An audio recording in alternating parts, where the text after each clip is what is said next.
The other day, I got an email from a friend with a link to the Friendly Atheist, who I think many of you would consider to be a friend.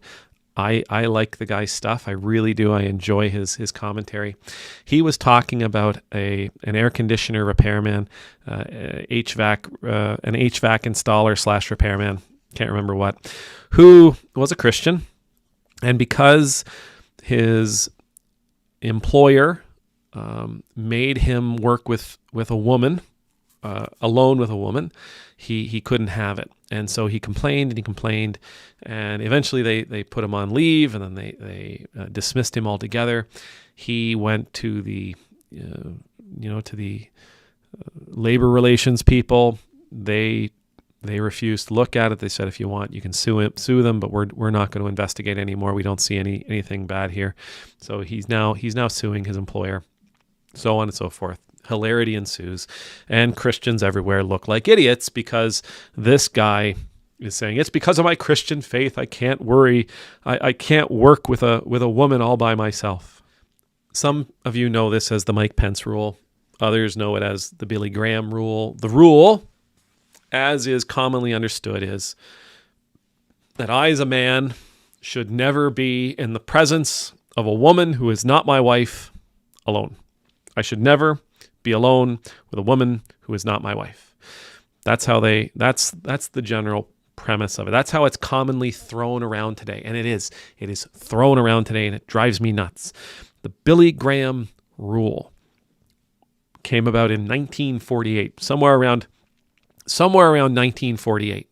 Now, to truly understand the Billy Graham rule, you need to put yourself in 1948.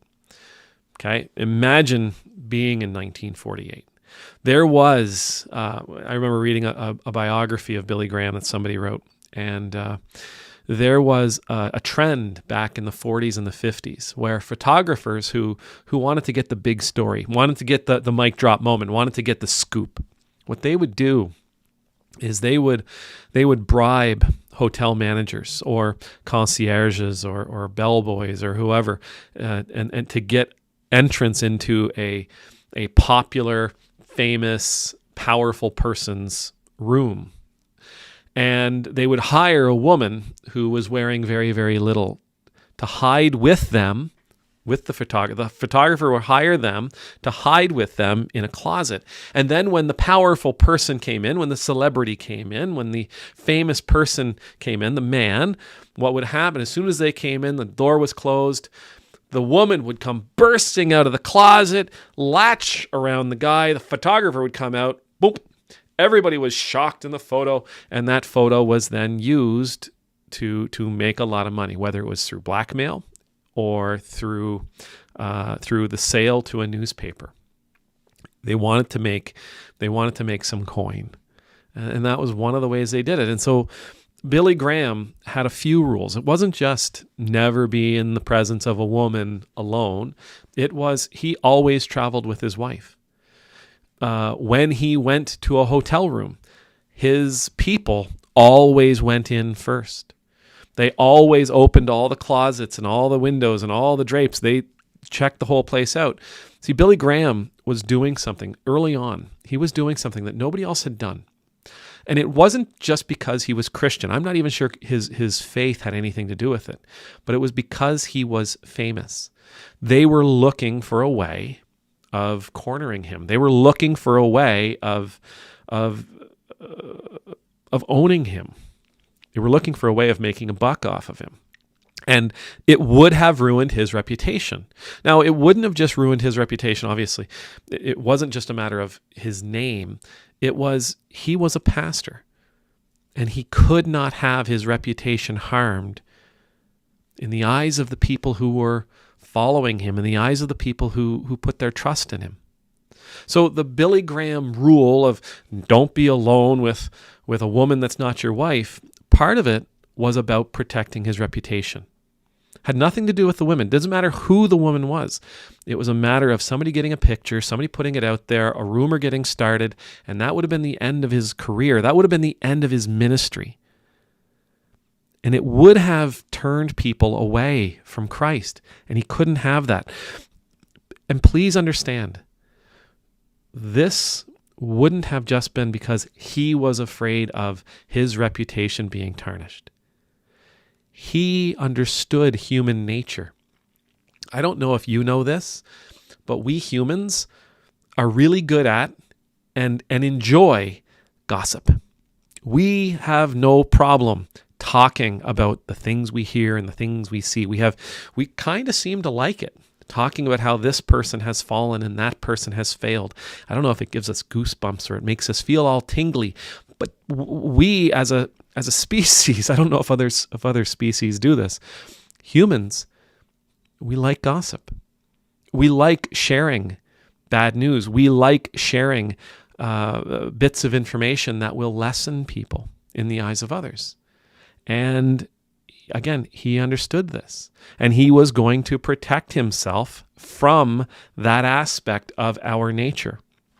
Now, the other thing, though, and this is a criticism that you hear about the Billy Graham rule. There's a criticism that, well, the Billy Graham rule, it means that women wouldn't get hired. It means that in today's world, it's true. Well, I can't be alone with you, so you can't be my assistant. Oh, well, I better not hire a woman. So you could see that lessening people's opportunities. In 1948, right? In 1948, part of the thing was, yes, it was going to, how do I put this? It was going to prevent men from being tempted. But I want you to think about this as well. In 1948, what was the power dynamic like between men and women? What was the power dynamic like between men and women? So when Graham came out and said a guy shouldn't be alone with a woman that's not his wife in 1948, also protected her, didn't it? How many pastors out there would have used that power dynamic? How many politicians, how many people of authority and stature use their power dynamic to get what they want from others? How many more in 1948? How many women would have been in a car with a person that was famous and would have, because of the way they were raised, because of the society that they existed within, how many of them would have felt obliged to do what they were told to do, regardless of what it was they were told to do? How many of them, if they had fought and said no, how many of them would have believed their story if they were fired for denying the man? How many of them would have been believed if they had gone to the police and said, this is what that man did? At the time, in that place, I get the Billy Graham rule. I really do. In today's world, things have changed somewhat, but it's still iffy. We still have a difficult time believing victims when they come forward about what powerful men have done. We're seeing it now, right? We're seeing it really, really blasting through the headlines right now. We still see men doing really, really horrible things. But it's not the woman's fault. And we should never look at the Billy Graham rule and say, hey, you know what? We're going to follow this because I'm just too tempted by women. Buddy, the Billy Graham rule is not going to help you. You have a problem you need to go take care of. Right? Like any temptation, it belongs to the person being tempted, not to the one they feel, quote unquote, tempted by. There's a time and a place for a lot of things. There is a time and a place for a rule like this. There is. There is a time and a place for a rule like this. It protects people. It protects people from our gossipy nature, and it protects people from powerful people, famous people, who may use the power dynamic that exists between them and others to get what they want, even when it hurts the other. But in today's world, and actually even at the time, I can't remember where Graham ever said, this is God's way. No, this was the way of his organization. This was a rule within his organization. This isn't God's way. It's not Jesus's way. It's not Jesus's way to say you should never be around a woman when she's not your wife. Jesus spent time with women that weren't his wife. He spent time alone with women that weren't his wife. There are passages in the Gospels where it is explicitly said Jesus was alone with this woman who had had numerous husbands and had a bad reputation within her community. We know Jesus spent time with people alone. We know that this isn't a Christian dogma. This isn't something that was passed down from Christ to the apostles to us. It's something that was put in place because of a particular situation. It was put in place because of a particular society and wanting to protect people from what could happen within that particular society. It's not something we should ever, as a Christian, as a Christian minister, it's not something that I would say, professionally speaking, I can't be around a woman. No. But when I have meetings in my office, my administrator's out front. I don't spend time in here, in this office, with people without somebody else being present in the building, without somebody being present close by. I mean, we don't have the Billy Graham rule in the Anglican Church, but we have a rule that it's 2 or 3 gathered together when meeting. We call it safer church. It's something that our insurance companies put in place that we have to adhere to. We need to make sure that we protect the vulnerable. We need to make sure we protect everybody. So again, no, this isn't a Christian rule. No, this is never something that should be used to limit anybody's opportunities. It's not something that should ever be used to limit anybody's chances to get a job or a promotion. Absolutely not. No, it is not something that should keep someone from doing their job. Absolutely not. But yes, within the church, we need to be taking everybody's safety seriously. We need to be taking our own safety, and we need to be taking the safety of the most vulnerable in our community absolutely seriously, and putting things in place to ensure that nobody gets hurt.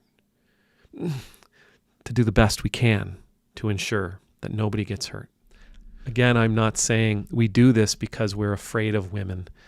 We're doing this because I'm afraid that, I'm going to feel tingly in places that I don't want to feel tingly. No, that's not why we do this.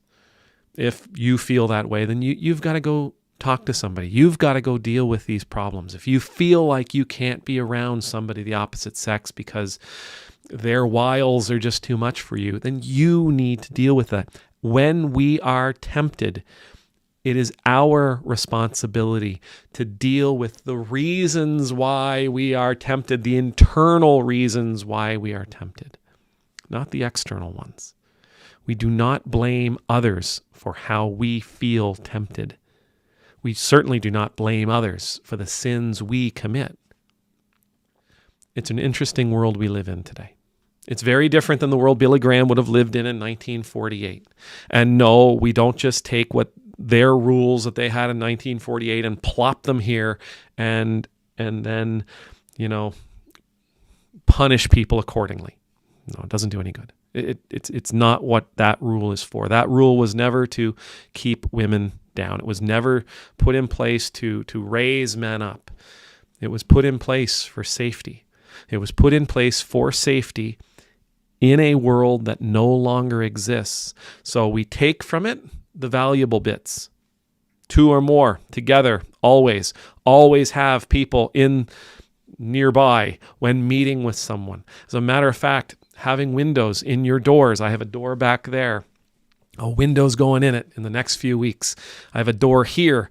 We have a window available so people can look in. And I know it sounds weird, but you do these things in order to maintain everybody's safety. You do these things in order to help keep people as safe as possible when they're in your care. So again, you take the good things from it, you ignore the rest. The Billy Graham rule, there's still value for us here today in 2025. But the world has changed. And as a Christian going out into the world, I can't expect the rest of the world to abide by my sensitivities. As a Christian, if I weren't a priest, I was a Christian carpenter, I can't go out into the world expecting that the world will abide by my sensitivities. I can't expect that the world will acquiesce to my dogma and to my doctrine. I can't expect the world to bend to my understandings. I certainly can't expect the world to be opportunities because of my religious understandings. Anyhow, amen.